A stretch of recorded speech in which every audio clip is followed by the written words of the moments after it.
പൊന്നിന്റെ വിലയുമായി മുല്ലപ്പൂ കിലോയ്ക്ക് 4500 രൂപ. കേരളത്തിൽ 2000. മുല്ലപ്പൂവിന് തീവില. ഒരു മുഴം മുല്ലപ്പൂ വാങ്ങാൻ പോയാൽ വില കേട്ട് കണ്ണുതള്ളും. ശൈത്യകാലം തുടങ്ങിയതോടെ മുല്ലപ്പൂവിന് പൊന്നും വിലയാണ്. തമിഴ്നാട്ടിൽ മുല്ലപ്പൂവിന് തീവില. 1 കിലോ മുല്ലപ്പൂവിന്റെ വില 4500 രൂപയായി ഉയർന്നു. ഫിൻജാൽ ചുഴലിക്കാറ്റിൽ മുല്ലപ്പൂ കൃഷിയിൽ വ്യാപക നാശം സംഭവിച്ചതോടെയാണ് വില കുത്തനെ കൂടിയത്. കൂടാതെ വിവാഹ സീസണായതും വിലവർധനവിന് കാരണമായെന്ന് വ്യാപാരികൾ പറയുന്നു. കേരളത്തിലും മുല്ലപ്പൂവിന് വൻ വിലയാണ്. 2000 രൂപയാണ് തിരുവനന്തപുരത്ത് മുല്ലപ്പൂവിന് വില. സംസ്ഥാനത്ത് ഏറ്റവും അധികം കല്യാണങ്ങളും മറ്റ് ചടങ്ങുകളും നടക്കുന്ന മാസമാണ് ഡിസംബർ. ഈ സമയമാണ് മുല്ലപ്പൂവിന് വില കൂടിയത്.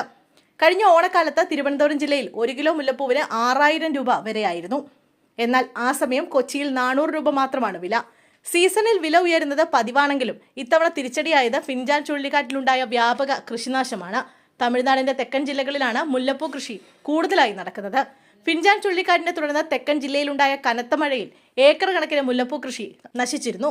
ഇതോടെ വിളവെടുപ്പ് കുറഞ്ഞു. മുല്ലപ്പൂ കിട്ടാനില്ലാത്തതും വിവാഹ സീസൺ ആയതുമാണ് തമിഴ്നാട്ടിലെ മുല്ലപ്പൂ വില 4500 രൂപ കടന്നതെന്ന് വ്യാപാരികൾ പറയുന്നു. വില ഇനിയും കൂടാൻ സാധ്യതയുണ്ടെന്നും ജനുവരി വരെ മുല്ലപ്പൂ വില ഉയരുമെന്നും വ്യാപാരികൾ പറഞ്ഞു.